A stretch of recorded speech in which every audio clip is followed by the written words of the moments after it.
أعوذ بالله من الشيطان الرجيم. بسم الله الرحمن الرحيم. ومن أحسن قولا ممن دعا إلى الله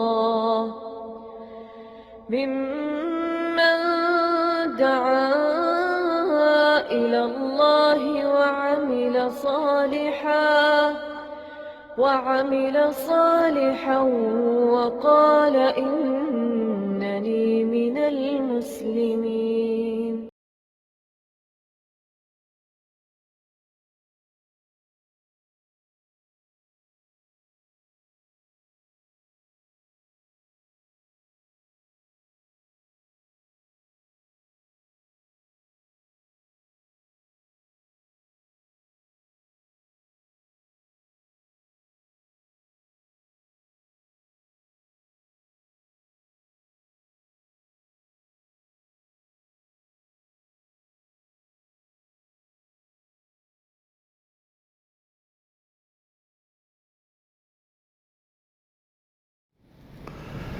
إن الحمد لله نحمده ونستعينه ونستغفره ونعوذ بالله من شرور أنفسنا ومن سيئات أعمالنا. من يهده الله فلا مضل له ومن يضلل فلا هادي له. وأشهد أن لا إله إلا الله وحده لا شريك له وأشهد أن محمدا عبده ورسوله. أما بعد فإن خير الحديث كتاب الله وخير الهدي هدي محمد صلى الله عليه وسلم وشر الأمور محدثاتها وكل محدثة بدعة وكل بدعة ضلالة وكل ضلالة في النار. رب اشرح لي صدري ويسر لي أمري واحلل عقدة من لساني يفقهوا قولي. رب أعوذ بك من همزات الشياطين وأعوذ بك رب أن يحضرون. بسم الله الرحمن الرحيم. عن أم المؤمنين عائشة رضي الله تعالى عنها قالت قال رسول الله صلى الله عليه وسلم إن الشمس والقمر آياتان من آيات الله لا يخسفان لموت أحد ولا لحياته فإذا رأيتموهما فافزعوا إلى الصلاة. نفل نمازوں میں سے نماز فرض جو ہیں وہ تو ظاہر ہے کہ 5 نمازیں ہیں، معروف ہے، نماز پنجگانہ جس کو کہا جاتا ہے، اور اس کے علاوہ جتنی بھی نمازیں ہیں وہ ساری نفل ہیں، جن میں سے بعض کا ذکر پہلے ہوا، جیسے تہجد ہے اور صلاۃ الضحیٰ ہے، صلاۃ الاشراق ہے، صلاۃ الاوابین، اور قیام اللیل کے نام سے قیام رمضان، صلاۃ الوتر، یہ ساری نفل نمازیں ہیں۔ درمیان میں ذکر آ گیا تھا سجدوں کا، سجدہ شکر، سجدہ تلاوت اور سجدہ سہو۔ اور آج جو میں نے ابھی ایک حدیث کا ٹکڑا نبی صلی اللہ علیہ وسلم کے ارشادات میں سے ایک حصہ پڑھا ہے، یہ ہے چاند گرہن اور سورج گرہن کی نماز کے بارے میں۔ چاند گرہن تو ظاہر ہے کہ سال 2 سال 3 سال 4 سال میں ایک مرتبہ ہوتا ہے، تو ہم سب دیکھتے ہیں، اور ہمارے یہاں عموماً اس کے لیے کوئی خاص اہتمام نہیں کیا جاتا جو شرعی اہتمام ہونا چاہیے، بلکہ کئی خرافات ہیں ہمارے پاک و ہند میں جو پھیلی ہوئی ہیں۔ کہیں گے جی چاند گرہن لگ گیا ہے، سورج گرہن لگ گیا ہے، جو عورت پریگننٹ ہے وہ بیڈ پہ نہیں لیٹے، کھڑی ہو جائے، چھت پہ نہیں جائے، اندر رہے، اور ٹھہری نہ رہے، چلتی رہے۔ یعنی عورت کی پوری پریڈ تیار کر کے رکھ دی ہے کہ یہ بیچاری پریگننٹ کیوں ہے، جبکہ اس کا کسی جگہ کوئی ذکر نہیں ملتا، ایسی کوئی بات نہیں ہے۔ اور چاند گرہن یا سورج گرہن، ان کا لگنا دنیا کے جو حالات ہیں ان سے کوئی تعلق نہیں رکھتا۔ ایک مرتبہ گرہن ہوا اور اس وقت اس دن نبی اکرم صلی اللہ علیہ وسلم کا بیٹا حضرت ابراہیم رضی اللہ عنہ، جو ابھی شیرخوار تھے، چھوٹی عمر کے دودھ پیتے بچے تھے، وہ فوت ہوئے۔ گرہن ہو گیا۔ لوگوں میں یہ بات چلنے لگی کہ یہ گرہن اس لیے ہوا ہے کہ نبی کا بیٹا فوت ہوا ہے، یعنی نبی کا یہ اکلوتا بیٹا تھا، فوت ہوا، اس لیے گرہن لگ گیا۔ یعنی چاند کو، سورج کو غم ہے، اس غم میں یہ روشنی کھو بیٹھا ہے۔ اب یہ بات لوگوں میں جب پھیلنے لگی تو نبی اکرم صلی اللہ علیہ وسلم نے لوگوں کو اکٹھے کیا اور اکٹھے کر کے مختصر سا خطبہ ارشاد فرمایا، جس کے الفاظ یہ ہیں جو میں نے پڑھے ہیں: ان الشمس والقمر آیاتان من آیات اللہ، چاند اور سورج اللہ کی نشانیوں میں سے نشانیاں ہیں۔ لا یخسفان لموت احد ولا لحیات، ان کو کسی کی موت یا کسی کی زندگی کے ساتھ گرہن نہیں لگتا۔ اور ساتھ ہی پھر آپ نے یہ حکم دے دیا کہ فَإِذَا رَأَيْتُمُوهُمَا، جب تم ایسا دیکھو کہ ان کو گرہن لگا ہے، چاند کو یا سورج کو، فَافْزَوْا إِلَى الصَّلَاةِ، تو نماز پڑھو۔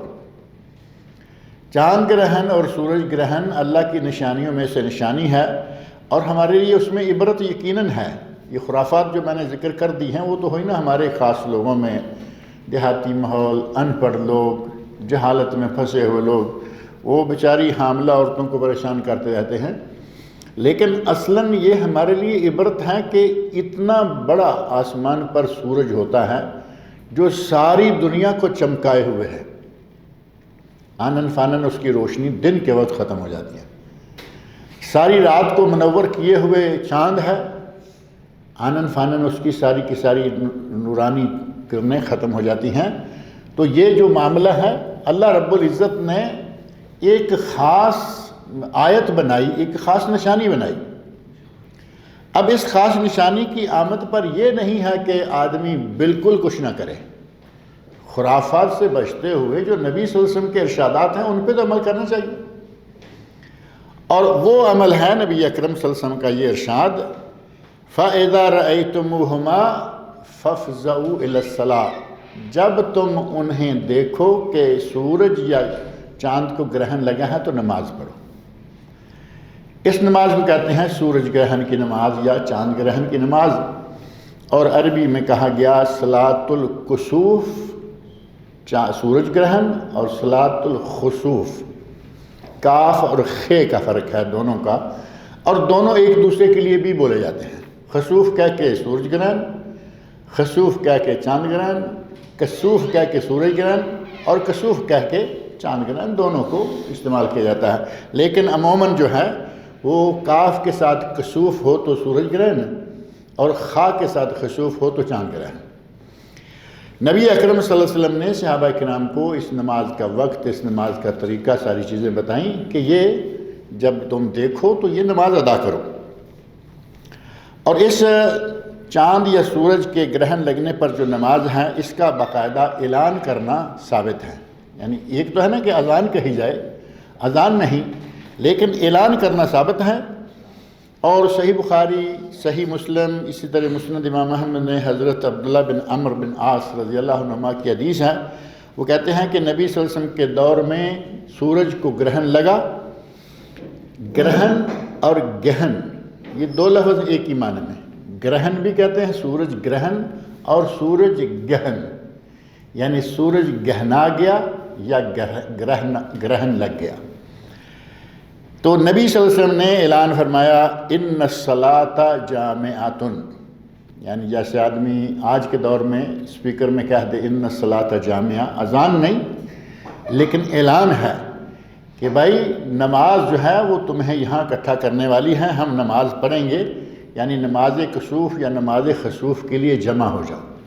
اتنا اعلان کرنا جائز ہے، اذان عید کی نماز کی طرح نہیں، اور عید کی نماز کے لیے تو اعلان بھی نہیں نا، عید کی نماز کے لیے کچھ بھی نہیں، لیکن اس کے لیے ہے چونکہ یہ ایک اسپیشل نماز ہے اور کسی خاص وقت پہ یہ پڑھی جاتی ہے۔ فرمایا ان الصلاۃ جامعۃ، نماز تمہیں جمع کرنے والی ہے، یا نماز کے لیے جمع ہو جاؤ۔ اور اس کا صحیح ترین طریقہ کیا ہے جو حدیث میں نے تھوڑا سا حصہ پڑھا ہے حضرت عائشہ رضی اللہ عنہ سے مروی ہیں، اس میں جو اس کا طریقہ بیان کیا گیا ہے وہ ہے ایک رکعت میں 2 رکوع اور 2 سجدے۔ اب ہر نماز میں 1 رکوع ہوتا ہے ایک رکعت میں، ہر نماز میں ایک رکعت میں 1 رکوع ہے، لیکن یہاں صحیح تر طریقہ کے مطابق ایک رکعت کے 2 رکوع اور 2 سجدے، یعنی 2 رکعتیں ہوں گی، 4 رکوع ہوں گے اور 4 ہی سجدے ہوں گے۔ اور اس کا طریقہ کار کیا ہے؟ حضرت عائشہ رضی اللہ عنہ فرماتی ہیں کہ آپ کی زندگی میں ایک مرتبہ سورج گرہن لگ گیا، آپ نے نماز شروع کی، سورہ فاتحہ پڑھی، اس کے بعد تلاوت شروع کر دی اور بہت لمبی تلاوت کی۔ آگے ایک حدیث آ رہی ہے، اس میں ہے اتنی لمبی تلاوت کی کہ جو قریب سورۃ البقرہ کے برابر تھی، 2.5 سپارے کے قریب۔ پھر آپ نے رکوع کیا، پھر رکوع سے اٹھے اور پھر تلاوت شروع کر دی، لیکن پہلی تلاوت سے کم کی، یعنی پہلی تلاوت کی نسبت۔ یہ آپ دیکھیں گے کہ نبی صلی اللہ علیہ وسلم کی نمازوں میں سب میں یہ بات موجود ہے، تراویح ہو یا کوئی دوسری نماز ہو، پہلی رکعت میں تلاوت لمبی، دوسری میں اس سے چھوٹی۔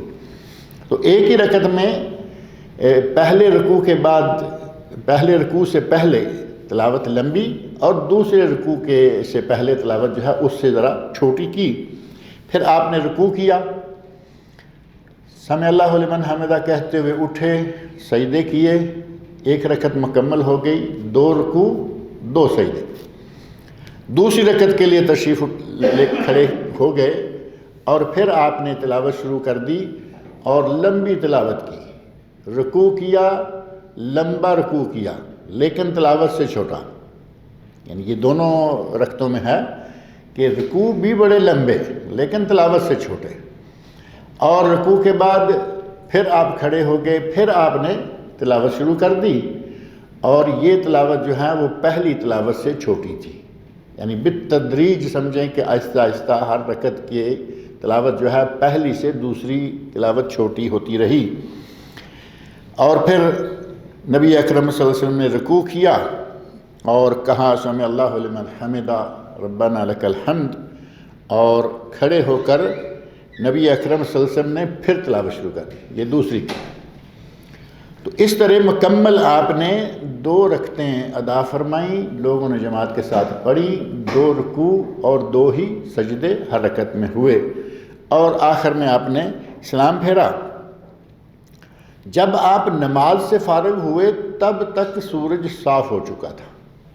اب سورج کا گرہن اگر مثال کے طور پر 1 گھنٹہ بھی لگا تھا، ایسا ہی ہوتا ہے، کبھی گھنٹہ، کبھی پون گھنٹہ، کبھی کم، کبھی تھوڑا زیادہ، تو نبی صلی اللہ علیہ وسلم نے تلاوت اتنی فرمائی کہ آپ نے جب سلام پھیرا تو سورج صاف ہو چکا ہے، گرہن ختم ہو چکا ہے، لیکن آپ کھڑے ہو گئے اور آپ نے خطبہ ارشاد فرمایا، اللہ رب العزت کی تعریف کی جو کہ اس کے لائق ہیں، اور اس کے بعد فرمایا یہ سورج اور یہ چاند دونوں اللہ کی نشانیوں میں سے نشانیاں ہیں، ان کو کسی کی موت یا کسی کی حیات سے گرہن نہیں لگتا، جب تم دیکھو فافزعوا الی الصلاۃ تو فوراً نماز کی طرف بھاگ جاؤ، یعنی مسجد میں یا جہاں نماز پڑھنی ہے وہاں پہنچ جاؤ۔ تو یہ چند کلمات جو ہیں، بہت سارا ہمارے یہاں جو خرافات ہیں ان میں سے یہ خرافات کہ حاملہ ایسے کرے، فلاں ایسے کرے، مختلف قسم کی باتیں پھیلی ہوئی ہیں، ایسی کسی قسم کی کوئی بات نہیں، صرف اتنا ہے کہ گرہن لگا ہے، اللہ رب العزت کی نشانی ہے، آپ اس کے لیے نبی صلی اللہ علیہ وسلم کی تعلیمات کے مطابق 2 رکعت نماز پڑھیں، اور ہر رکعت میں 2 رکوع اور 2 سجدے ہوں گے۔ اسی طرح صحیح بخاری اور مسلم میں حضرت عبداللہ بن عباس رضی اللہ عنہما سے مروی بھی ایک روایت ہے، حدیث ہے، اور ظاہر ہے کہ وہ بھی صحیح بخاری مسلم کی حدیث ہے، اس میں بعین ہی یہی طریقہ بتایا گیا کہ آپ نے تلاوت کی، رکوع کیا، پھر کھڑے ہوئے، تلاوت کی، پھر رکوع کیا، پھر کھڑے ہوئے اور سجدہ چلے گئے، پھر دوسری رکعت پڑھی، تلاوت کی، رکوع کیا، پھر کھڑے ہوئے، تلاوت شروع کر دی، پھر رکوع کیا اور اس کے بعد کھڑے ہوئے اور سجدے چلے گئے۔ پہلی تلاوت دوسری تلاوت سے چھوٹی رہی۔ اور اس حدیث میں ہے کہ نبی صلی اللہ علیہ وسلم نے ارشاد فرمایا ان الشمس والقمر آیاتان من آیات اللہ لا یخسفان لموت احد ولا لحیاتہ فاذا رأیتم ذلک فاذکروا اللہ۔ پہلی حدیث میں ہے فاذا رأیتموہما، جب تم ان دونوں کو دیکھو، سورج کو یا چاند کو گرہن لگا ہے تو فافزعوا الی الصلاۃ، نماز کی طرف بھاگو۔ اور اس میں ہے کہ جب تم یہ دیکھو یعنی گرہن لگا ہے چاند کو یا سورج کو، فاذکروا اللہ، تو اللہ کا پھر ذکر کرو۔ مراد یہ ہے کہ نماز پڑھو، قرآن کریم کی تلاوت کرو۔ امام شوکانی رحمۃ اللہ کہتے ہیں کہ علماء کا اس بات پر اتفاق ہے کہ یہ نماز مسنون ہے، واجب نہیں، فرض نہیں، جیسے کہ میں نے شروع میں ذکر کیا نا کہ یہ فرض نہیں ہے، مسنون ہے۔ اور امام نووی نے شرح مسلم میں، اسی طرح دیگر اہل علم نے اس کی کیفیت میں کچھ تفصیلات ذکر کی ہیں الگ الگ، کہ یہ پڑھی کیسے جائے گی، جبکہ صحیح بخاری اور صحیح مسلم کی 2 حدیثیں میں نے آپ کے سامنے رکھی ہیں جو پڑھنے کا طریقہ بتاتی ہیں کہ ایک ہی رکعت میں 2 رکوع ہوں گے، دونوں رکوعوں سے پہلے تلاوت ہوگی، پہلی تلاوت لمبی ہوگی اور دوسری تلاوت اس سے چھوٹی ہوگی۔ رکوع جو ہیں وہ لمبے ہوں گے لیکن تلاوت سے چھوٹے ہوں گے، اور ان کی قرأت جو ہے وہ سری نہیں بلکہ جہری ہے۔ اب یہ نماز دن کو بھی ہو سکتی ہے نا، اب سورج گرہن ہے تو وہ تو دن کو لگے گا، رات کو تو چاند گرہن ہے، اور سورج گرہن کے لیے آپ 10 بجے 11 بجے ظہر کے بعد کبھی بھی نماز پڑھتے ہیں تو وہ ہے دن کا وقت۔ ظہر اور عصر کی نمازیں بغیر آواز کے جماعت کروائی جاتی ہیں، لیکن یہ ایسا نہیں ہے، یہ عید کی نمازوں کی طرح اور جمعہ کی نماز کی طرح جہری قرأت اس میں ہوگی۔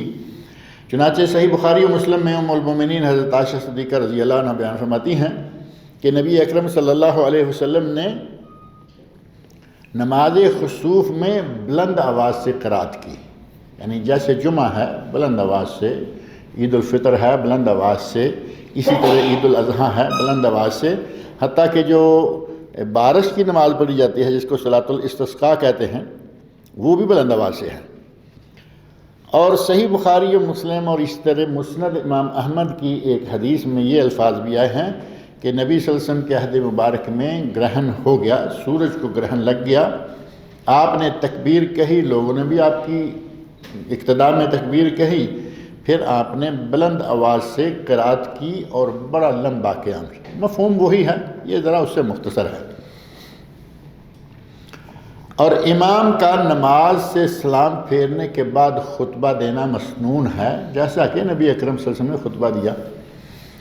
کبھی ایسا بھی ہوتا ہے کہ امام نے جماعت کروائی اور وہ خطبہ دینے کے لائق نہیں ہے، یا اس نے کبھی دیا نہیں، مختلف شکلیں ہو سکتی ہیں کہ سارے امام خطیب تو ہوتے نہیں، امام تو عموماً بیچارے صرف امام ہی ہوتے ہیں، جو امام و خطیب ہوں وہ خطبہ دے سکتا ہے، جبکہ چاہیے یہ کہ جو سلام پھیرے امام تو اس کے بعد وہ خطبہ دے۔ اگر اب ایسا ہے کہ اس نے جماعت تو کرا دی، تلاوت بھی لمبی کی پہلی میں دوسری میں، لیکن وہ خطبہ نہیں دے سکتا تو ظاہر ہے اس کی مجبوری ہے۔ اتفاق سے ایک مرتبہ ایسا ہوا کہ گرہن کی نماز چل رہی تھی اور اس میں بھی شریک تھا۔ جب سلام پھرا تو اب شیخ صاحب جو ہیں جو امام مسجد تھے وہ خطبہ نہیں دے رہے، اور میں نے تھوڑا سا اشارہ کیا انہیں، میں نے کہا کہ یہاں خطبہ ہے، سنت ہے، تو کہنے لگے کہ خطبہ تم دو۔ تو بہرحال میں نے پھر خطبہ دیا الحمدللہ، چونکہ یہ ایک سنت ہے، وہ ادا نہیں کر سکے، ان کی مجبوری ہے، ہم نے الحمدللہ خطبہ جو ہے وہ دے دیا۔ اس میں یہی جو نبی اکرم صلی اللہ علیہ وسلم کا ارشاد ہے اس کی تھوڑی سی تشریح بیان کر دی۔ سورج گرہن لگ جائے تو صدقہ اور توبہ استغفار کرنا اور اللہ کا بکثرت ذکر کرنا چاہیے۔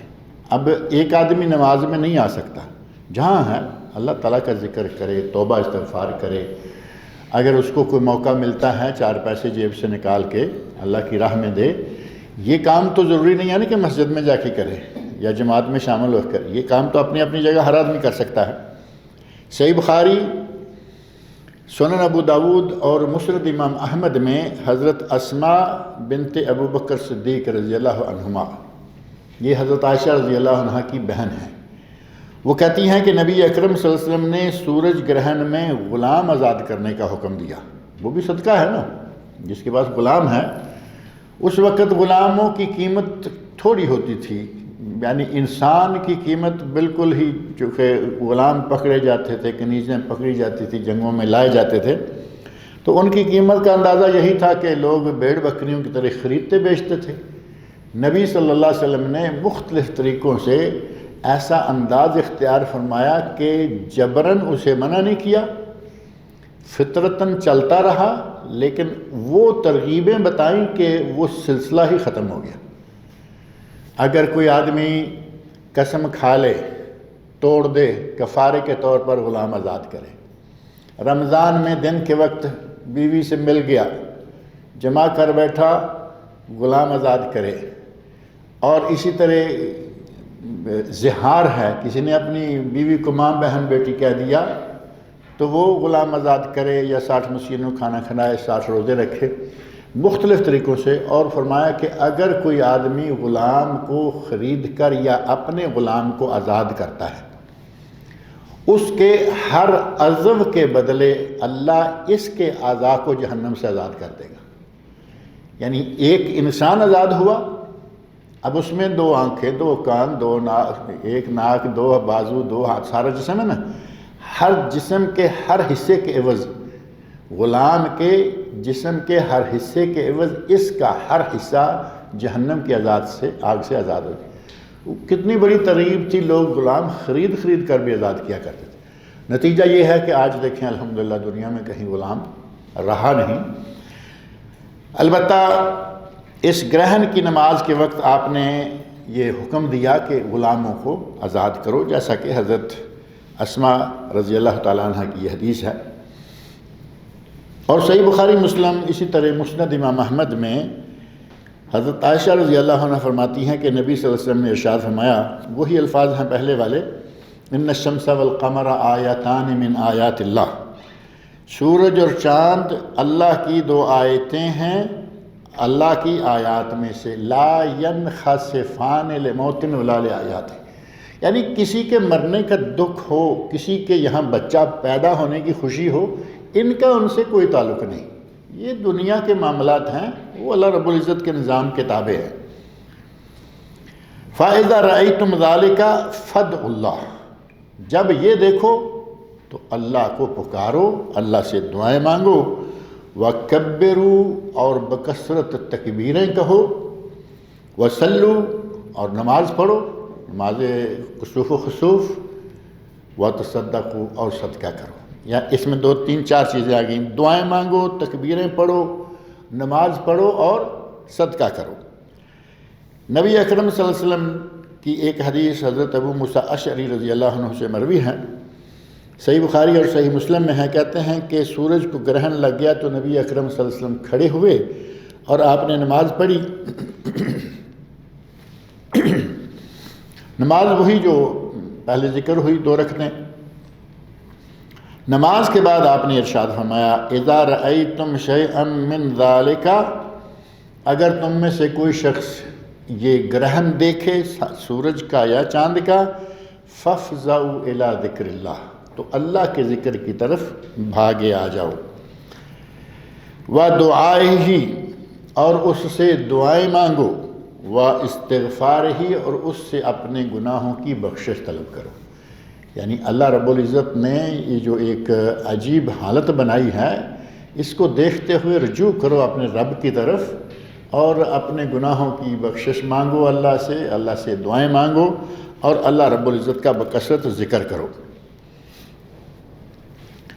اب کوئی آدمی اسے خبر ملتی ہے کہ سورج گرہن لگا ہوا ہے لیکن ابھی ختم ہو گیا، لگا ہوا تھا ابھی ختم ہو گیا، اب یہ کیا کرے گا؟ اس کے لیے کوئی نماز ہوگی یا نہیں ہوگی؟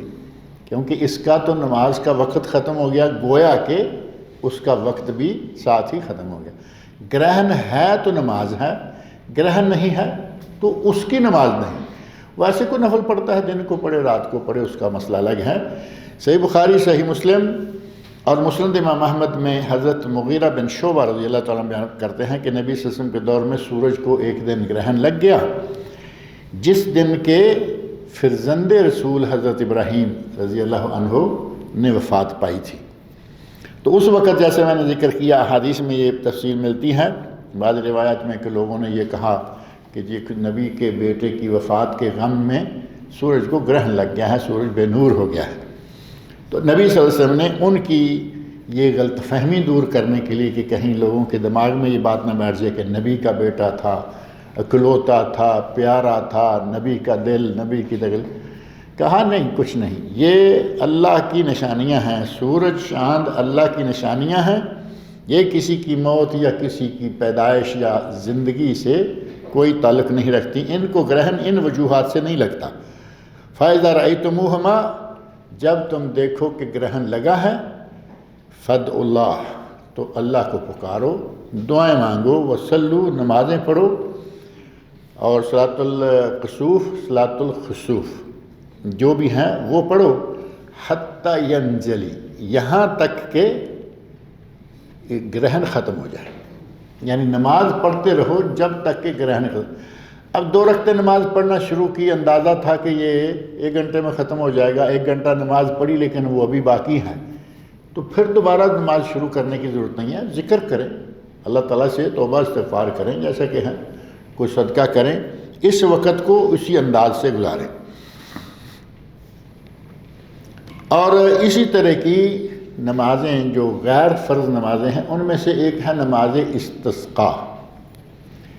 استسقاء، سقی، ساقی، میں خیال ساقی تو سارے ہی جانتے ہوں گے، یہ نہیں، ساقی کہتے ہیں پلانے والے کو، سقایت الحاج، حاجیوں کو پانی پلانے کا محکمہ، یہ باقاعدہ محکمہ ہے، اور نبی صلی اللہ علیہ وسلم کے زمانے سے یہ آ رہا ہے۔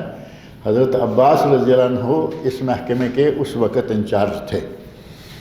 تو سقی یا سقا، پانی پلانا، اور استسقاء اسی سے ہے، پانی طلب کرنا، کہاں سے؟ اللہ تعالیٰ سے، آسمان سے۔ تو استسقاء معنی ہو گیا بارش طلب کرنا، اور صلاۃ الاستسقاء بارش طلب کرنے کی نماز۔ ایک ہے کہ آپ نماز پڑھے بغیر دعا مانگتے ہیں اللہ سے، یا اللہ بارش نہیں ہو رہی، حالات قحط سالی ہیں۔ نبی صلی اللہ علیہ وسلم سے 1 2 نہیں 4 6 طریقوں سے ثابت ہے استسقاء، کہ اللہ سے کیسے کیسے آپ نے دعا مانگی۔ اس کے مختلف جو طریقے ہیں وہ 6 ہیں، جن کو ذکر کرتے ہیں، لیکن اس سے پہلے اس کی عموماً نوبت کب آتی ہے، قحط سالی کیوں ہوتی ہے، بارشیں کیوں بند ہو جاتی ہیں، یہ اللہ تعالیٰ نے قرآن کریم میں فرمایا ہے، ظہر الفساد فی البر والبحر بما کسبت ایدی الناس، زمین میں یعنی روئے زمین پر اور سمندروں میں جہاں بھی فساد اور بگاڑ ہے، اس کا سبب ہمارے اعمال ہیں۔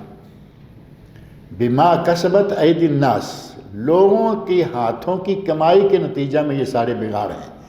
یعنی اس وقت جو دنیا میں گڑبڑ ہوتی ہے، ظاہر ہے کہ کس وجہ سے ہے، ہمارے اپنے کرتوت ایسے ہیں، کہیں کسی کا کوئی حال ہے، کسی کا کوئی حال ہے، کہیں رشوت کا زور ہے، کہیں سود خوری کا زور ہے، کہیں کچھ اور ہے، تو اسی کے نتیجہ میں حالات جو ہیں وہ خراب ہوتے ہیں، بگاڑ آتا ہے۔ سنن ابن ماجہ میں حسن درجہ کی حدیث ہے، حضرت ابن عمر رضی اللہ عنہ بیان کرتے ہیں کہ نبی صلی اللہ علیہ وسلم نے ارشاد فرمایا، لم ينقص المکیال والمیزان، جب لوگ ناپ تول اور وزن میں کمی کرنا شروع کر دیں گے۔ ہم دیکھیں قحط سالی کے اسباب میں سے ناپ تول میں کمی اور وزن میں کمی۔ ناپ اور تول میں دونوں چیزیں آ گئیں۔ ناپ ہوتا ہے کپڑا ناپنا ہے یا غلہ ناپنا ہے، اور تول میں غلہ تولنا ہے۔ تو ناپ تول میں یا وزن کرنے میں کمی آ جائے، اب میری طرف آ رہا ہو تو میں کمی کروں گا؟ میں تو نہیں کروں گا نا، میں تو لوں گا پورا، بلکہ زیادہ ہی لوں گا۔ کمی تو ہے جب میں نے دینا ہے تو میری کوشش یہ ہے کہ اس کو 100 کلو میں دوں گن کے، لیکن اس کے پاس 90 ہی جائے، 80 ہی جائے تو ٹھیک ہے۔ اور یہ دکانوں پہ آج کل چل رہا ہے۔ آپ کپڑا مارکیٹ میں چلے جائیں، کپڑے والوں کا حال بھی اللہ تعالیٰ رحم کرے، ہمارے حال پر بھی ان کے حال پر بھی۔ آپ 2-4-6 سوٹ لیجئے اور گھر میں جا کے چیک کیجئے، پتہ چلے گا کہ یہ 6 سوٹ کا کپڑا کٹوایا تھا، سارے میں سے 2-3 میٹر کم ہے۔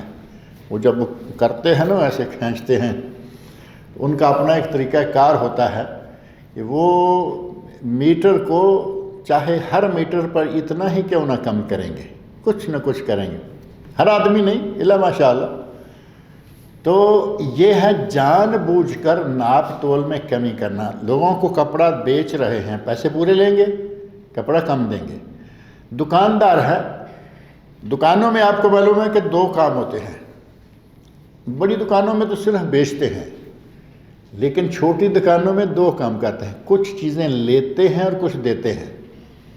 مثلا کوئی گندم لے کے آ گیا، جی یہ گندم لے لو، گندم لے لی، اور اس کو دال چاہیے، چینی چاہیے۔ وہ گندم لے گا تو اس وقت اس کا ناپنے کا تولنے کا جو پیمانہ ہے وہ اور انداز سے ہوگا۔ جب چینی چاول دینے لگے گا تو اس وقت پیمانہ اور ہوگا، یعنی لینے کے وقت، دینے کے وقت۔ اور اس کی بہت ساری مثالیں ایسی معروف ہیں ہمارے یہاں کہ لیتے وقت ان کے ترازو ہے وہ کچھ اور تولتا ہے، اور دیتے وقت کچھ اور طریقے سے تولتا ہے۔ اور ساتھ ہی کچھ لوگ یہاں تک پہنچے ہوئے ہیں کہ آپ ترازو عموماً لوہے کا ہوتا ہے، اور یہ جو مقناطیس ہے، میگنیٹ، مقناطیس کا پیس رکھے ہوئے ہیں۔ جس وقت دینا ہے تو مقناطیس ایک طرف لگا ہوا ہے، جب لینا ہے تو مقناطیس دوسری طرف لگا ہوا ہے۔ دیتے وقت مقناطیس جس طرف تول کے دے رہے ہیں ادھر لگا ہے، تو ظاہر ہے کہ وہ سامان کم جائے گا۔ جب لینا ہے تو مقناطیس ویٹ کی طرف لگا ہوا ہے، سامان کی طرف نہیں، سامان زیادہ آئے گا۔ لوگوں کی نظروں میں 100% برابر تولا جا رہا ہے۔ وہ میگنیٹ ہاتھ کی صفائی سے ادھر سے ادھر چلتا رہتا ہے۔ اور ہاتھ کی صفائی ہمارے تاجروں میں، تاجر تو خیر کیا تاجر بھی کہہ سکتے ہیں، چاہے کوئی چھوٹا تاجر ہو بڑا، ہاتھ کی صفائی اتنی زبردست طریقے سے لوگ دکھاتے ہیں۔ بات چیزیں کبھی کبھی ہمیں بھی تو واسطہ پڑتا ہے نا لوگوں سے۔ آپ ایک سبزی فروٹ والے کی دکان پہ کھڑے ہوئے اور اسے کہا کہ انگور چاہیے۔ انگور ریڑھی پر یا دکان پر بڑے خوبصورت گچھے ہیں، بڑے دیکھنے میں بھی مزہ آ رہا ہے، کھانے میں بھی آئے گا۔ کہا کہ یہ 2 گچھے جو ہے نا ہمیں دے دو۔ پتہ ہے کہ یہ 2 کلو، 2.5 کلو، 3 کلو ہو جائیں گے، ہمارے گھر میں بچوں کے لیے کافی ہیں۔ 2 گچھے اسے بتا دیے۔ اب آدمی کوئی پیسے نکالنے لگ گیا، کچھ کرنے لگ گیا، پتہ نہیں کس وقت انہوں نے نیچے سے لفافہ اٹھایا، اس میں گچھے اس کے سامنے ڈالے اور ترازو پہ رکھے، تولے، دے دیے، بسم اللہ، گئے۔ گھر میں جا کے دیکھا اوپر ایک گچھا تو گچھا ہے، نیچے سارے دانے ٹوٹے ہوئے ہیں۔ اب یہ ہے صفائی کہ وہ انہوں نے نیچے پہلے تیار کر کے رکھا ہوا ہوتا ہے۔ پتہ چلا کہ پہلے سے وہ لفافہ تیار ہوتا ہے، کلو والے کو کتنے دانے دینے ہیں، 2 کلو والے کو کتنے دانے دینے ہیں ٹوٹے ہوئے۔ وہ لفافہ اٹھاتے ہیں ایسے کاریگرانہ طریقے سے، ایسے رکھا لفافہ، اوپر سے آپ کو تو گچھا ہی جاتا نظر آ رہا۔ یہ ہے مختلف انداز کم ناپ تول کے۔ اللہ کے نبی صلی اللہ علیہ وسلم ارشاد فرماتے ہیں، یہ تو ہماری کرتوت ہو گئے نا، میں آپ ہر اپنے اپنی جگہوں پہ ہر آدمی کوشش کرتا ہے کچھ نہ کچھ کرنے کی، اللہ تعالیٰ معاف کرے، سب کو ہدایت دے۔ لم ينقص المکیال والمیزان، ناپ تول اور وزن میں جب کمی کی جائے گی تو کیا ہوگا؟ الا اخذوا بالسنین، تو قحط سالی آئے گی۔ یعنی آدمی جب غلہ تولتے ہوئے، اللہ کی رحمت ہے، اللہ کی نعمت ہے، تولتے ہوئے بے ایمانی کرے گا، اللہ اس نعمت کو اٹھا لے گا۔ قحط سالی آگے نعمت اٹھ گئی نا۔ وشدت المعونہ، اور حالات انتہائی تنگ ہو جائیں گے۔ اب پہلے نمبر پر جب قحط سالی آ گئی تو حالات آٹومیٹک تنگ ہو گئے، اور اگر کچھ غلے کی کمی بیشی کے ساتھ تنگ ہوئے ہیں، کچھ کسی دوسری طرف سے جانوروں میں بیماری آ گئی، گھر میں بیماری آ گئی، کوئی نہ کوئی اور حالات ایسے پیدا ہو گئے کہ آدمی کے حالات جو ہیں وہ سخت کر دیے جاتے ہیں۔ وَجَوْرِ السُّلْطَانِ عَلَيْهِمْ، اور ان پر بادشاہ کا ظلم جو ہے وہ بڑھ جاتا ہے۔ اب اللہ رب العزت کی طرف سے یہ انتظام ہے کہ آدمی نے ناپ تول میں کمی کی، اللہ رب العزت نے قحط سالی میں مبتلا کر دیا، اللہ رب العزت نے اسے حالات میں تنگ کر دیا، اور جور السلطان، حاکم یا بادشاہ جو ہے وہ ظالم مقرر کر دیا۔ ظالم حاکم جو ہے وہ اس پہ آ کے حکومت کرنے، یا حکومت کر رہا ہے تو وہ ظلم کرنا شروع کر دے گا۔ اور آگے فرمایا لم یمنعوا زکاۃ اموالہم، اور جب لوگ اپنے مال کی زکوٰۃ دینا بند کر دیتے ہیں، زکوٰۃ روک لیتے ہیں، یعنی پیسے اللہ رب العزت نے دیے ہیں، اب اس میں سے اللہ کے دیے ہوئے میں سے آپ نے دینا ہے۔ کوئی آپ سے ایسی چیز نہیں مانگ رہا کہ بھائی تم نے کہیں سے لی تھی اور مجھے دو۔ اللہ رب العزت پہلے آپ کو دے رہا ہے، اور 100 ریال دے کے 2.5 ریال مانگ رہا ہے۔ 1000 ریال آپ کی جیب میں آتا ہے، سال بھر پڑا رہتا ہے تو 25 ریال مانگتا ہے۔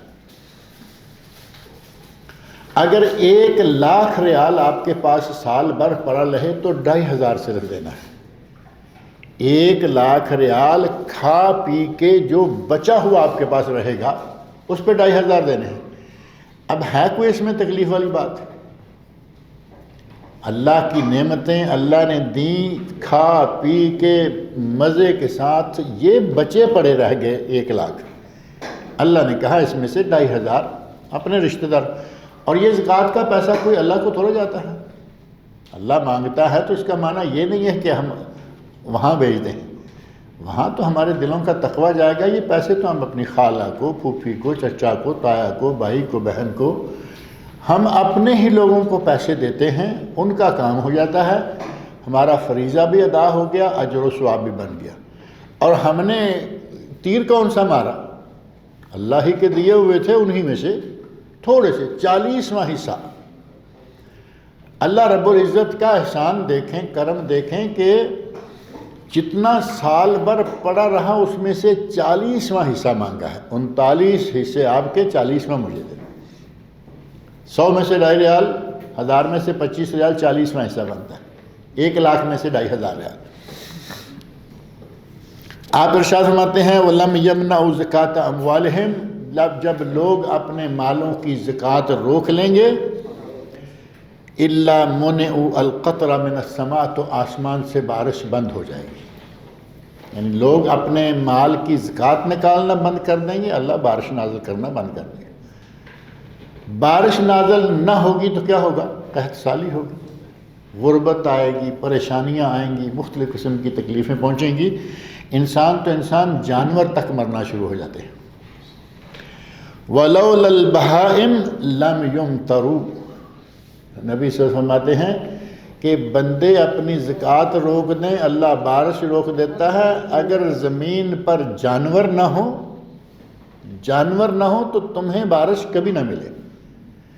جانور چونکہ بے زبان ہے، اس کا کوئی قصور نہیں، اسے بھی بارش چاہیے، اسے بھی پانی چاہیے۔ اللہ رب العزت ان کی خاطر بارش جو ہے وہ نازل کر دیتا ہے۔ گویا کہ اللہ کو جانوروں پر ترس آ جاتا ہے کہ یہ کہیں بے قصور نہ مارے جائیں، تو اللہ رب العزت بارش جو ہے وہ نازل فرما دیتا ہے۔ یہ اسباب ہیں عموماً جو بارش نہ ہونے کے اسباب ہوتے ہیں، خشک سالی کے یا قحط سالی کے اسباب ہوتے ہیں۔ نبی صلی اللہ علیہ وسلم نے اس بارش کے طلب کرنے کے جو مختلف انداز اختیار فرمائے، علامہ ابن قیم رحمۃ اللہ علیہ نے زاد المعاد میں ذکر کیا ہے کہ آپ نے 6 قسم کے انداز اختیار کیے۔ اللہ سے بارش طلب کرنی ہے، اس کے 6 انداز۔ پہلا انداز یہ تھا کہ آپ عیدگاہ کی طرف گئے، نماز پڑھائی اور خطبہ دیا، پوری یعنی صلاۃ الاستسقاء کہیں، جس کا طریقہ ذکر کرتے ہیں۔ عیدگاہ کھلی جگہ گئے، سارے لوگوں کو ساتھ لیا، وہاں جا کے صلاۃ الاستسقاء پڑھی اور خطبہ دیا اور دعا مانگی، اللہ رب العزت سے بارش کے نازل ہونے کی دعا۔ ایک طریقہ یہ۔ دوسرا طریقہ یہ ہے کہ جمعہ کے دن ممبر پر کھڑے ہو کر آپ نے ہاتھ اٹھائے اور دعا مانگی، باہر نہیں گئے کہیں، کوئی الگ سے جماعت نہیں کرائی، خطبہ جمعہ کے دوران ہی آپ نے دعا مانگی کہ یا اللہ بارش عطا فرما۔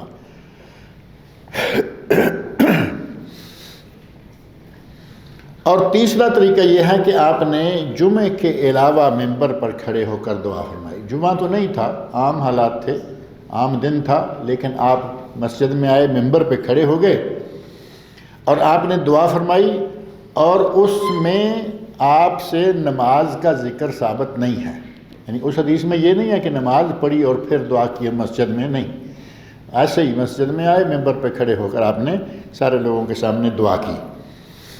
اور چوتھا طریقہ یہ ہے کہ نبی صلی اللہ علیہ وسلم نے مسجد میں بیٹھے بیٹھے، جہاں بیٹھے ہوئے ہیں وہیں اپنے ہاتھ بلند کیے اور اللہ رب العزت سے دعا مانگی۔ ہاتھ بلند کر کے دعا مانگنا ہمارے یہاں تو ہے نا، ہر فرض نماز کے بعد جب تک وہ ہاتھ بلند کر کے دعا نہ مانگے ہمارے نمازی نہیں اٹھتے۔ امام کی کہیں کہیں مجبوری ہو جاتی ہے کہ دعا مانگے تاکہ یہ جائیں اٹھ کے۔ آدمی بیٹھے ہوئے ہیں، وہ عادی ہیں، آدمی نیا آ گیا کوئی، اس نے نماز پڑھائی، اسے معلوم ہے کہ کبھی دعا مانگ لی نہیں تو نہیں ہے، تو لوگ بیٹھے ہوئے ہیں۔ تو کبھی کبھی ایسا ہوتا ہے کہ چلو جی مجبوراً ان کو اٹھنے کے لیے کوئی راستہ دو، دعا مانگو، جبکہ نبی اکرم صلی اللہ علیہ وسلم کی عادت مبارکہ یہ نہیں تھی کہ ہر نماز کے بعد پابندی کے ساتھ آپ دعا مانگیں ہاتھ اٹھا کے، لیکن بارش کی دعا مانگنے کے لیے نبی اکرم صلی اللہ علیہ وسلم بیٹھے بیٹھے آپ نے اپنے ہاتھ بلند کر لیے اور اللہ رب العزت سے دعا مانگی، نماز وغیرہ نہیں پڑھی۔ یہ سمجھ لیں کہ نماز کے بعد بیٹھے تھے، یا ویسے ہی آپ بیٹھے ہوئے ہیں، کسی نے اشارہ دیا کہ یا رسول اللہ بارش، آپ نے دعا مانگی، اللہ رب العزت نے بارش عطا فرمائی۔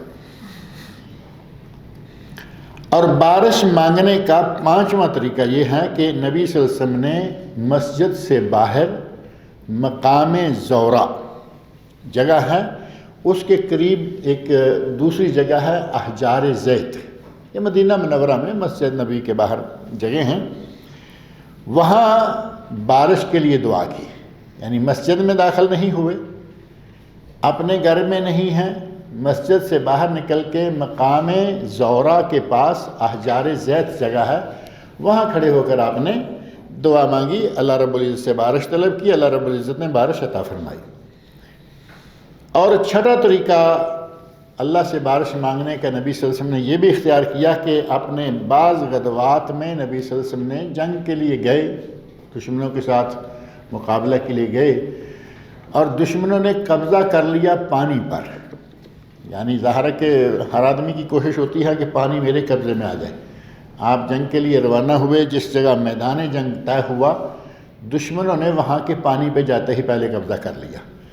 اب نبی اکرم صلی اللہ علیہ وسلم کے لیے ظاہر ہے کہ مشکل ہے، صحابہ کرام ساتھ ہیں، مجاہدین ہیں، تو ان کو بھی پانی کی ضرورت ہے۔ وہ جب پانی پر قابض ہو گئے تو نبی اکرم صلی اللہ علیہ وسلم نے دعا فرمائی، یا اللہ ہمیں بارش عطا فرما، ہمیں پانی چاہیے، اور اللہ رب العزت نے نبی اکرم صلی اللہ علیہ وسلم کی دعا پر بارش نازل فرمائی اور صحابہ کے لیے پانی وافر موجود ہو گیا۔ اب یہ جو 6 مختلف شکلیں ہیں، ان 6 مختلف شکلوں میں سے آج ہم بھی کسی بھی شکل پر عمل کر سکتے ہیں۔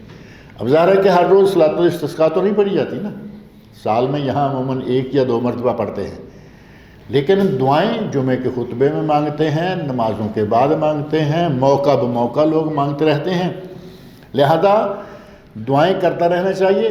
اور نبی اکرم صلی اللہ علیہ وسلم نے ان 6 طریقوں سے جب جب دعا کی، اللہ رب العزت نے بارش نازل فرمائی۔ اب یہ 6 طریقے جو ہیں، ان میں سے ہر طریقے کی دلیل حدیث میں موجود ہے، یعنی یہ نہیں ہے کہ علامہ ابن قیم نے 6 طریقے ذکر کر دیے۔ علامہ ابن قیم رحمۃ اللہ علیہ کی کتاب جس کا حوالہ دیا گیا نا، زاد المعاد فی ہدی خیر العباد، تمام بنی نوع انسان میں سے سب سے بہترین انسان کا طریقہ، یعنی نبی اکرم صلی اللہ علیہ وسلم کی سنت، یہ زاد المعاد نام کی کتاب بہترین کتاب ہے۔ اور اس میں بڑی محققانہ اور باہ والا باتیں ہیں، لیکن کبھی کوئی بات انسان ہے اس سے آگے پیچھے ہو سکتی، لیکن عموماً بہترین باتیں یہ 6 طریقے بتائے ہیں انہوں نے 1 2 3 کر کے، 6 کے دلائل باقاعدہ کتب حدیث میں موجود ہیں۔ پہلا طریقہ جو بتایا ہے کہ نبی اکرم صلی اللہ علیہ وسلم عیدگاہ کی طرف گئے اور وہاں جا کے آپ نے نماز پڑھی اور پھر خطبہ دیا، اس کا ذکر ایک حدیث میں ہے جو کہ سنن ترمذی، سنن نسائی اور مسند امام احمد میں ہے، اور یہ حدیث حسن درجے کی ہے، یعنی قابل عمل حدیث ہے۔ حضرت ابن عباس رضی اللہ عنہ بیان کرتے ہیں کہ نبی اکرم صلی اللہ علیہ وسلم بڑی تواضع کے ساتھ، یعنی کوئی ٹھاٹ باٹ نہیں، تواضع تو نبی صلی اللہ علیہ وسلم کا دائمی عمل تھا، لیکن یہ کہ بعض دفعہ ہوتا ہے کہ آدمی جمعہ کے لیے فریش لباس پہن کے، دھلا ہوا لباس پہن کے نکلتا، بڑی تواضع کے ساتھ آپ باہر تشریف لائے اور پراگندہ حالت، یعنی وہی تواضع اور کوئی اپنا ایسا اہتمام نہیں کیا، عاجزی کا مظاہرہ کرتے ہوئے بڑے عاجزانہ انداز سے اللہ رب العزت کے حضور آہستہ آہستہ چلتے ہوئے آہوزاری کرتے ہوئے، اللہ رب العزت سے لو لگائی ہوئی ہے آہوزاری کہ یا اللہ ہمیں بارش چاہیے، ہمارے لوگ آہوزاری کرتے ہوئے آپ اپنے گھر سے نکلے اور جہاں جا کے صلاۃ الاستسقاء کھلی جگہ پہ پڑھنی تھی، جہاں عید پڑھا کرتے تھے یا جو بھی جگہ تھی، تو وہاں جا کے آپ نے 2 رکعتیں پڑھی جیسا کہ عید کی پڑھتے ہیں، یعنی عید کی رکعتوں کی طرح 2 رکعتیں قرات کے ساتھ، اور ایسا خطبہ نہیں دیا جیسا تم دیتے ہو، یعنی یہ جو خطبہ عموماً ہمارے یہاں ہوتا ہے نا، ایسا خطبہ نہیں، آپ نے عید کی نماز پڑھی 2 رکعتیں جیسے کہ عید کی استسقاء کی نماز پڑھی جیسے عید کی نماز، اسی انداز سے۔ عید میں تکبیریں ہوتی ہیں زیادہ، اس میں وہ تکبیریں نہیں، مقصد یہ ہے کہ جہری نماز پڑھی بلند آواز سے۔ یہ ترمذی، نسائی، مسند احمد میں حدیث موجود ہے۔ اور دوسرا طریقہ جو ہے جس میں کہا گیا کہ جمعہ کے دن منبر پر کھڑے کھڑے آپ نے دعا مانگی، اس کی دلیل بھی موجود ہے اور بڑی مشہور حدیث ہے صحیح بخاری اور صحیح مسلم کی۔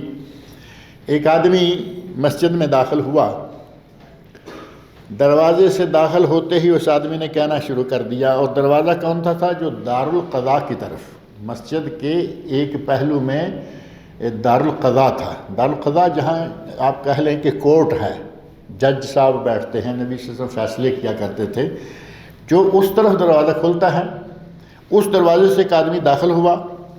نبی اکرم صلی اللہ علیہ وسلم منبر پر تشریف فرما ہیں، خطبہ دے رہے ہیں، جمعہ کا خطبہ ارشاد فرما رہے ہیں، وہ آدمی نبی صلی اللہ علیہ وسلم کے سامنے کھڑا ہو گیا، یعنی آپ نے اس کو دیکھ لیا اور وہ سامنے کھڑا ہو گیا، کہتا ہے یا رسول اللہ ہلکت الاموال وانقطعت السبل، یا رسول اللہ جانور مر گئے، راستے کٹ گئے، یعنی بارش نہیں ہو رہی، کوئی جڑی بوٹی زمین پر نہیں ہے، راستے بھی کٹ گئے ہیں، جانور بھی مرنا شروع ہو گئے ہیں۔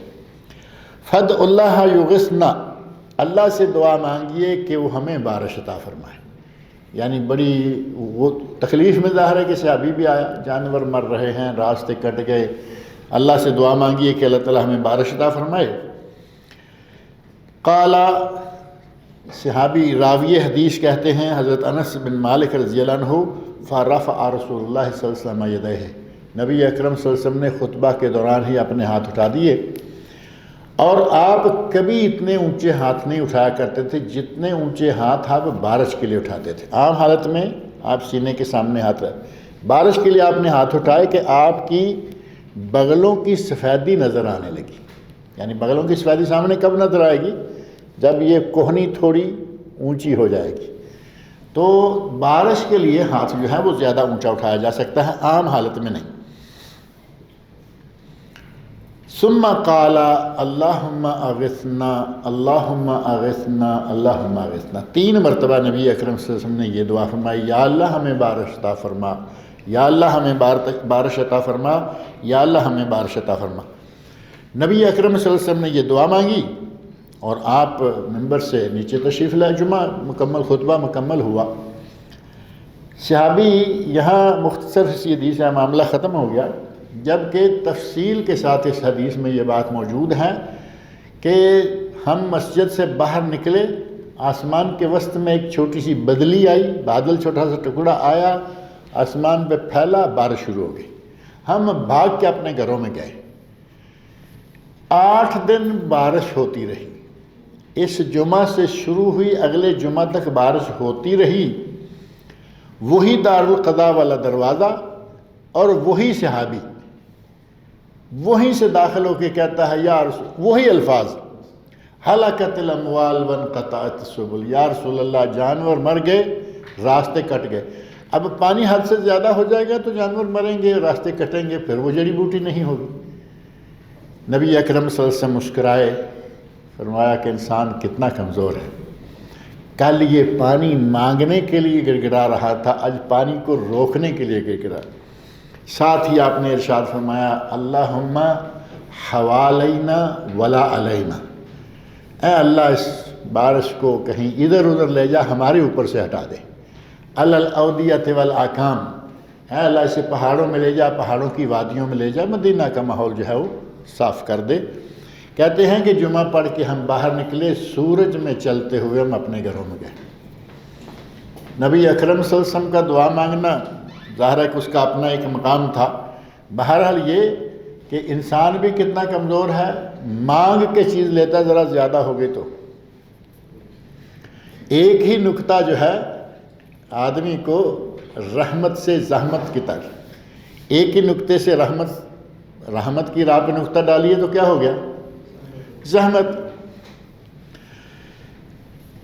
اور تیسری صورت جو ہے، تیسری صورت ہے کہ جمعہ کے علاوہ آپ نے ایسے ہی منبر پر کھڑے ہو کر استسقاء کی دعا مانگی۔ اس کی دلیل موجود ہے، سنن ابن ماجہ میں صحیح سند کے ساتھ حدیث ہے، حضرت ابن عباس رضی اللہ عنہ فرماتے ہیں کہ ایک عرابی، یعنی باہر سے صحرا سے رہنے والا، جس کو بدو کہتے ہیں عموماً، بدو عرابی نبی صلی اللہ علیہ وسلم کی خدمت میں آیا اور اس نے کہا کہ میں ایک ایسی قوم کی طرف سے آپ کے پاس آ رہا ہوں جس کا کوئی چرواہا زادرہ نہیں لیتا، یعنی چرواہے کے پاس اپنے جانوروں کے لیے کوئی چارے کی جگہ نہیں، کہیں چارہ نہیں رہا، کوئی طاقتور جانور دم نہیں ہلاتا، یعنی کوئی ایسا جانور نہیں رہا کہ کھا پی کے ہٹا کٹا ہو، دم مار رہا۔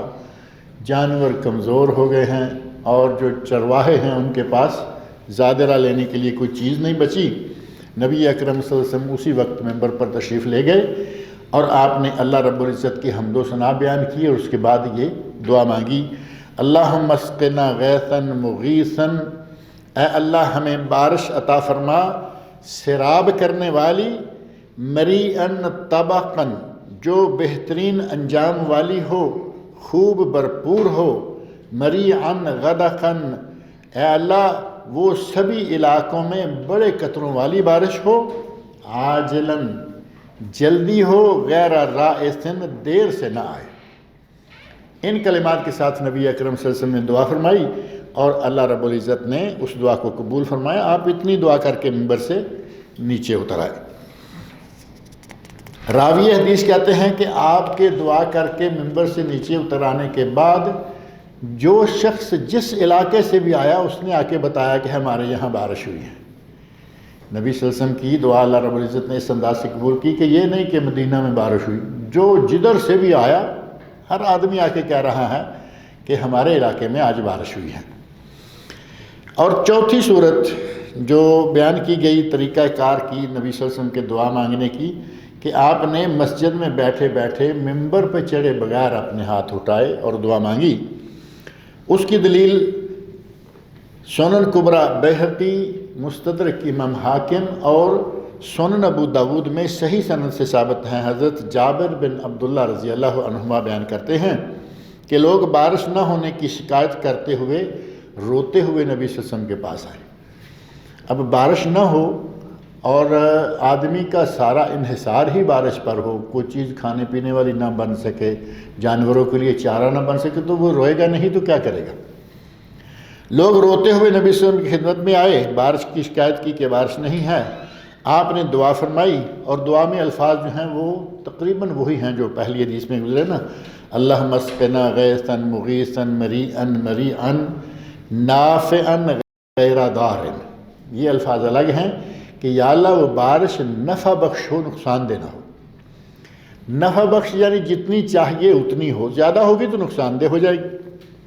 عاجلاً غیر عاجلاً، جلدی ہو دیر سے نہ ہو، یہ الفاظ پہلے بھی جو ہیں وہ گزر گئے ہیں۔ حضرت جابر رضی اللہ عنہ فرماتے ہیں کہ نبی اکرم صلی اللہ علیہ وسلم نے بیٹھے بیٹھے مسجد میں یہ دعا فرمائی، فَأُطْبِقَتْ عَلَيْهِمُ السَّمَاءُ، دیکھتے دیکھتے آسمان بادلوں سے بھر گیا اور بارش شروع ہو گئی۔ پانچواں طریقہ، مقام زورہ کے پاس احجار زیت پہنچ کر نبی اکرم صلی اللہ علیہ وسلم نے دعا فرمائی۔ اس کی دلیل جو ہے وہ حدیث ہے مسند امام احمد، نسائی، ابو داؤد، ترمذی اور مستدرک امام حاکم، ان مختلف کتابوں میں صحیح سند کے ساتھ ثابت ہیں۔ عمیر مولا بنو ابی اللحم یہ بیان کرتے ہیں کہ نبی صلی اللہ علیہ وسلم نے احجار زیت کے پاس کھڑے ہو کر بارش کے لیے دعا فرمائی۔ یعنی یہ اس صحیح سند سے ثابت حدیث میں یہ بھی موجود ہے کہ گھر سے مسجد سے باہر نکل کے ایک مقام پہ کھڑے ہو کر آپ نے صحابہ کو ساتھ لیا، کہیں دور نہیں گئے، وہاں آپ نے دعا مانگی۔ اور چھٹی صورت جو کہا کہ نبی صلی اللہ علیہ وسلم نے میدان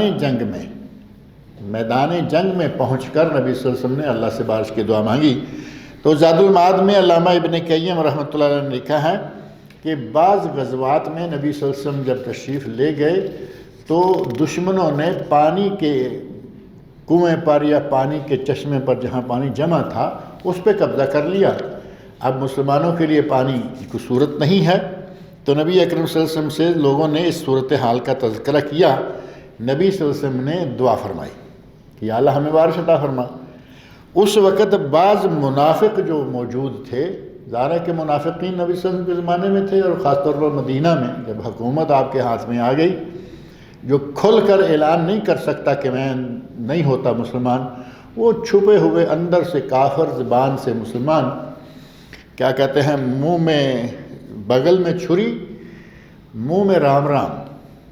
تو اس طرح کے لوگ جو منافق تھے، وہ بعض منافق کہنے لگے کہ اگر یہ نبی ہوتا تو اپنے لوگوں کے لیے بارش کی دعا مانگتا تو بارش ہوتی، پانی ملتا۔ اب پانی پہ ان لوگوں نے قبضہ کر لیا ہے، اب دیکھو کیا ہوتا ہے۔ نبی اکرم صلی اللہ علیہ وسلم نے دعا مانگی، اللہ رب العزت نے بارش عطا فرمائی۔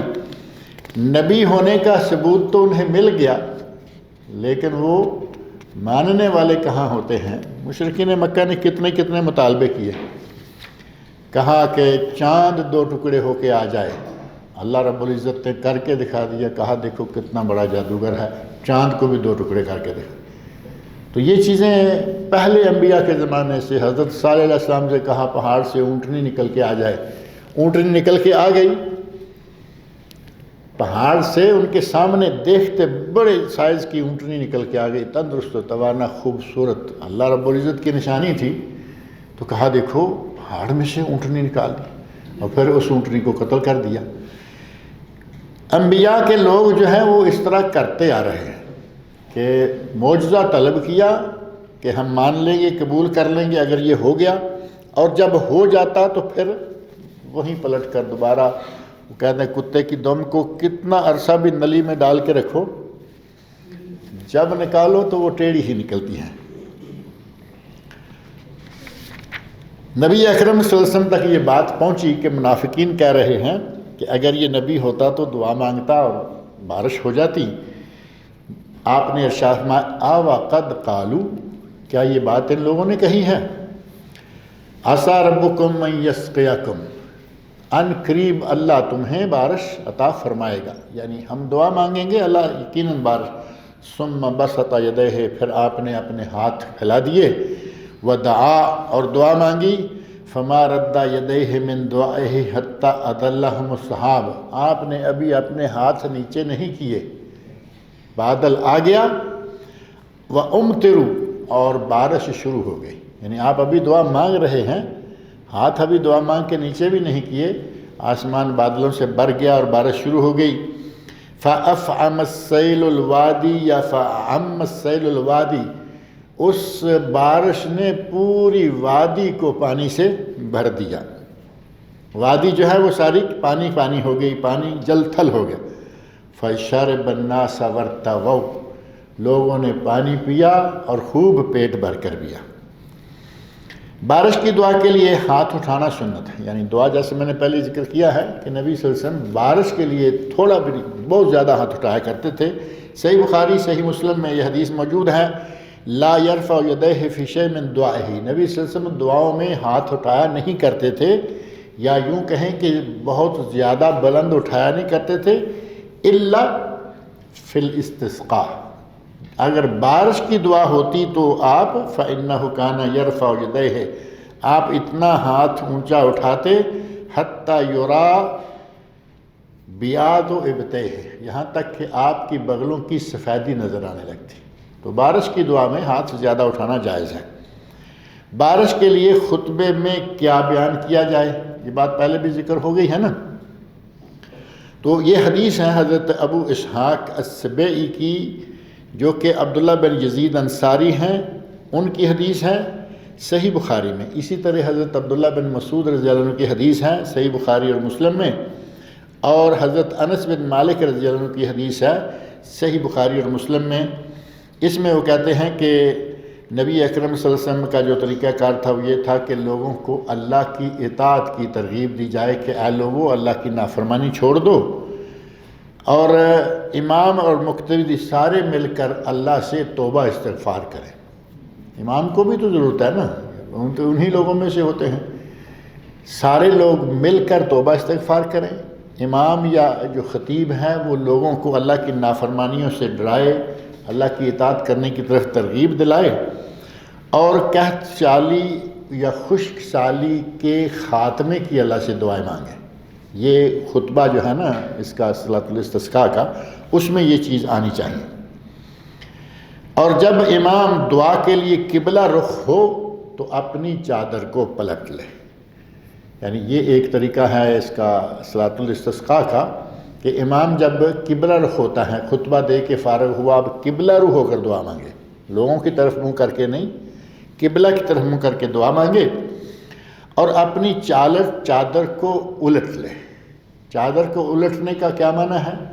نیچے کا پہلو اوپر آ جائے، یہ اوپر والی چادر ہے، نیچے والی تو ظاہر ہے کہ تہمت اور پردے کے لیے ہے نا، اوپر والی چادر کے پہلو پلٹ لینا، نیچے والا پہلو اوپر آ جائے گا، اس طرف والا ادھر چلا جائے گا، ساری الٹ پلٹ ہو گئی یا نہیں؟ یہ ایک طرف سے اشارہ ہے کہ اللہ رب العزت ہماری حالت کو الٹ دے گا، قحط سالی کو ختم کر کے اللہ رب العزت ہریالی اور بارشیں نازل فرمائے گا۔ بخاری، مسلم، مسند امام احمد، ابو داود، نسائی، ان سب میں اور صحیح مسلم میں یہ کہ آپ نے جہرن نماز نہیں پڑھائی، یہ الفاظ نہیں ہیں، باقی ساری حدیث ایک ہی ہے۔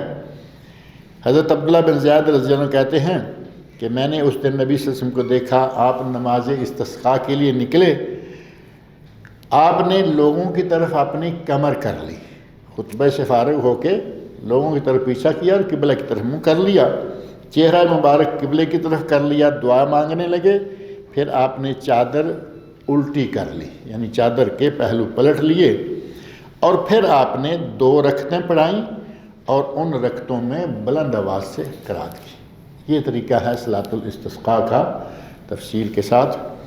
اللہ رب العزت سے میری دعا ہے کہ وہ ہمیں نبی اکرم صلی اللہ علیہ وسلم کے طریقہ کے مطابق نمازیں ادا کرنے اور اپنی پوری زندگی گزارنے کی توفیق عطا فرمائے۔ آگے انشاءاللہ اگلے درس میں سفر میں نماز کے احکام کیا ہیں، مسافر کے لیے نماز کے احکام کیا ہیں۔ ہمارے یہاں وہ ایک جنگ لگی رہتی ہے، قصر کریں گے نہیں کریں گے، جمع کریں گے نہیں کریں گے، نبی اکرم صلی اللہ علیہ وسلم کے ارشادات اس سلسلہ میں کیا ہیں انشاءاللہ تعالیٰ وہ پڑھیں گے۔ کوئی سوال ہو آپ کے پاس تو؟ نماز قصر میں 4 جو 4 قرات ہے اس میں ہر میں الحمدللہ پڑھنا ہے، یہ 2 ہی پڑھنا ہے۔ کون سی نماز میں؟ خشوع میں سورہ فاتحہ، پہلا رکوع سورہ فاتحہ کے بعد رکوع کیا، پھر کھڑے ہو گئے، پھر تلاوت شروع کر دی، یعنی سورہ فاتحہ جو ہے وہ ایک بار ہی ہے، کیونکہ دوسری مرتبہ ہے کہ آپ رکوع سے اٹھے اور پھر آپ نے تلاوت شروع کر دی۔ تلاوت سے مراد قرات، یعنی سورہ فاتحہ کے علاوہ۔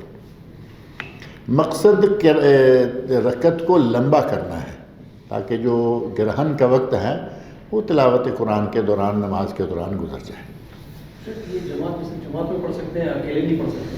صلاۃ الاستسقاء اگر تو یہ جو کسوف ہیں، اگر تو آپ کے پاس مسجد ہیں، لوگ پڑھ رہے ہیں تو شامل ہو جائیں۔ اگر کوئی نہیں، آپ کہیں اکیلے ہیں، پتہ ہے، آپ اکیلے پڑھیں، کوئی عرض نہیں۔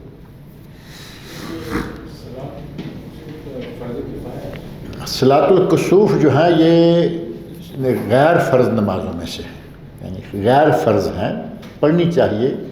اب اس کو کہیں فرض کفایہ تو ایسا کوئی ثبوت نہیں ہے۔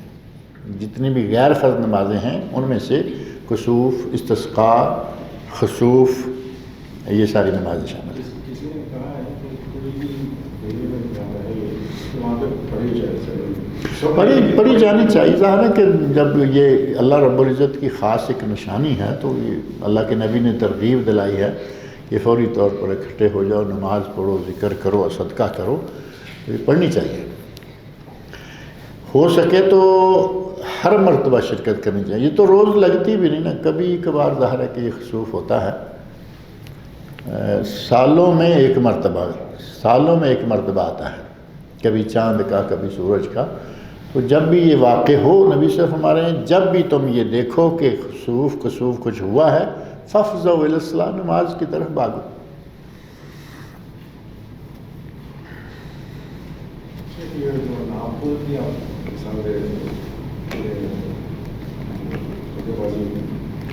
تو کسٹمر بھی بعض اپنا اچھی چیزیں چن لیتا ہے، مثال انگور کی مثال ہے، تو کسٹمر اچھی چیزیں لے لیتے اور خراب چھوڑا، تو کسٹمر کی طرف بھی کوئی ڈیوٹی ہوتی ہے؟ نہیں، کسٹمر کو تو حق ہے نا کہ وہ جا کے کہے کہ مجھے یہ چاہیے۔ اب جو اچھی چیزیں آپ اس کا ریٹ اچھا لگائیے، لیکن اچھے ریٹ میں ردی چیزیں دیں گے تو یہ بے ایمانی ہے۔ آپ ریٹ اچھے، جو گچھا لینا چاہتا ہے اس کو ڈبل ریٹ میں دیجیے، آپ کا حق ہے۔ جو دانے لینا چاہتا ہے اس کو دانوں کے ریٹ سے دیجیے۔ اب آپ گچھے کے ریٹ میں دانے ڈال کے دیں گے تو یہ ناجائز ہے۔ وہ مثال آپ کے سامنے رکھیں، نبی اکرم صلی اللہ علیہ وسلم ایک بازار میں گئے، ایک بازار میں نہیں بلکہ ایک دن بازار میں گئے اور گندم کا ڈھیر دیکھا، غلے کا ڈھیر دیکھا، جس کی جو بھی تھا، اور آپ نے اپنا دست مبارک غلے کے اندر داخل کر دیا، اندر سے مٹھی کھول کے بھر لی اور باہر نکال کے دیکھا کہ دانے گیلے ہیں۔ کہا ما ھذا یا صاحب الطعام، اے غلے والے یہ کیا ہے؟ تو کہتا ہے کہ یا رسول اللہ بارش ہو گئی تھی، غلہ بھیگ گیا تھا، تو اس نے اوپر خشک ڈال دیا، نیچے گیلا رہنے دیا۔ تو آپ نے کیا ارشاد فرمایا؟ گیلا الگ بیچو اور خشک الگ بیچو۔ ومن غشنا فلیس منا، جس نے دھوکہ دہی کی وہ ہم میں سے نہیں۔ اب ردی کو الگ بیچو، اس کی قیمت الگ ہوگی، اچھے کو الگ بیچو، اس کی قیمت الگ ہوگی۔ آپ نے بزنس کے دوران ایمانداری، امانت داری اور سچ اختیار کرنا ہے، وہ برکت اللہ تعالیٰ دینے والا ہے۔ بے ایمانی کی نیت سے کریں گے کہ پیسے لیں گے گچھوں کے اور ڈالیں گے اندر کچرا، ان میں سے کچھ دانے تو کھانے کے لائق بھی نہیں ہوتے، یعنی ایسے مسلے ہوئے اور سڑے ہوئے، وہ اپنا کام کرتے ہیں۔ اور کوئی ایک، یہ تو ایک مثال ہے، یوں سمجھیں کہ ہمارے ساتھ برتی ہوئی ایک مثال ذہن میں ہے۔ کیا کیا ہوتا ہے مارکیٹ میں، آپ جانتے ہیں، کپڑوں کی دکانوں میں، دوسری دکانوں میں۔ میرا خیال ہے کہ آج کل جو پیک چیزیں آ رہی ہیں، ان کے علاوہ جہاں بھی تول ناپ کا مسئلہ چل رہا ہے وہ چل ہی رہا ہے۔ پیک جو آ گئی وہ ٹھیک ہے، اور ابھی تو میرا خیال ہے پیک میں بھی گڑبڑ شروع ہو گئی ہے۔ پیک میں بھی نٹ ویٹ کچھ لکھا ہے، کچھ اندر کچھ ہے۔ پیک میں ایک مثال پیک کی دیکھ لیں، کچھ عرصہ پہلے یو اے میں ایک شہر ہے العین، بہت بڑا خوبصورت شہر ہے، اور یو اے کی جو گورنمنٹ یونیورسٹی ہے، ایک ہی یونیورسٹی جامعۃ العین، وہ اسی شہر میں۔ ایک کارٹون وہاں کھولا گیا مرغیوں کا، پیک ہو، کارٹون پیک ہے، پھر اس کو کھولا، اندر جو پلاسٹک کے لفافے چڑھے ہوئے ہوتے ہیں اوپر مرغی کے، چکن ہر پیس کے اوپر پلاسٹک کا لفافہ ہے، اس کے اوپر لکھا ہوا ہے مذبوحہ علی الطریقہ الشرعیہ، شرعی طریقے سے ذبح کی گئی مرغی، اور مرغی نکالی گئی تو اس کو چھری چھو کر بھی نہیں گزری، مکمل مرغی موجود ہے یعنی مری ہوئی، اور اوپر اس کے لفافہ چڑھا۔ تو پیک کے اندر بھی آج کل یہ باتیں آ رہی ہیں۔ ہماری یہ کتاب شائع ہوئی انہی دنوں میں، حکم اللحوم المستوردہ کا اردو ترجمہ تھا درآمدہ گوشت کی شرعی حیثیت۔ یہ کتاب تیار تھی، ہمارے استاد محترم شیخ الحدیث مولانا حافظ ثناء اللہ صاحب حفظہ اللہ لاہور سے تشریف لائے وہاں دبئی میں، تو وہ کتاب میں نے ان کو پڑھنے کے لیے دی کہ اتفاق سے آپ آئے ہیں، ذرا ایک نظر ڈالیں اور اس پہ کچھ لکھ کے دیں۔ انہی دنوں اخبار میں یہ واقعہ آیا ہوا تھا، انہی دنوں جب وہ دورے پر تھے یہ واقعہ اخبار میں آیا ہوا تھا، تو حضرت نے وہ واقعہ اپنے اس مقدمہ میں پھر ذکر کر دیا کہ اس طرح کی مرغیاں آپ کھائیں گے تو پھر ہر چیز حلال ہے جو جہاں سے آ رہی ہے، ایسے نہیں۔ یعنی حلال حرام کی پہچان کرنا، باہر کے ملکوں سے آنے والی مرغیوں کا، خاص طور یہ بلغاریہ اور یہ اور وہ جو آتی ہیں، ہمارا ایک بڑا عجیب سا ذہن بنا ہوا ہے۔ کئی لوگوں کو یہ کہتے ہوئے سنا گیا، انہیں کہنا کہ یہ لوکل لے لیا کرو، سعودی مرغی ہے، لوکل ہے، کم از کم اس کے ہمیں شک تو نہیں ہوتا نا کہ او نہیں جی لوکل کیا کریں، اتنی اتنی ٹانگیں ہوتی ہیں، یہ کیا ہے، وہ اتنے اچھے لیگ پیس ہیں۔ وہ اچھے لیگ پیس کے چکر میں جہاں سے آئے جیسی کٹی ہوئی آئے کھانے کو تیار ہیں، اور یہاں کی ذرا کمزور نظر آ رہی ہے اس کو لینے کو تیار نہیں، حالانکہ لوکل اپنے ہاتھ سے ذبح شدہ دکانوں میں یہاں جو مل رہی ہے۔ تو کوشش کرنی چاہیے جتنا بھی ہو سکے کہ شکوک و شبہات سے بالا چیز استعمال کیجیے۔ اللہ تعالیٰ مجھے اور آپ سب لوگوں کو نیک عمل کی توفیق عطا فرمائے۔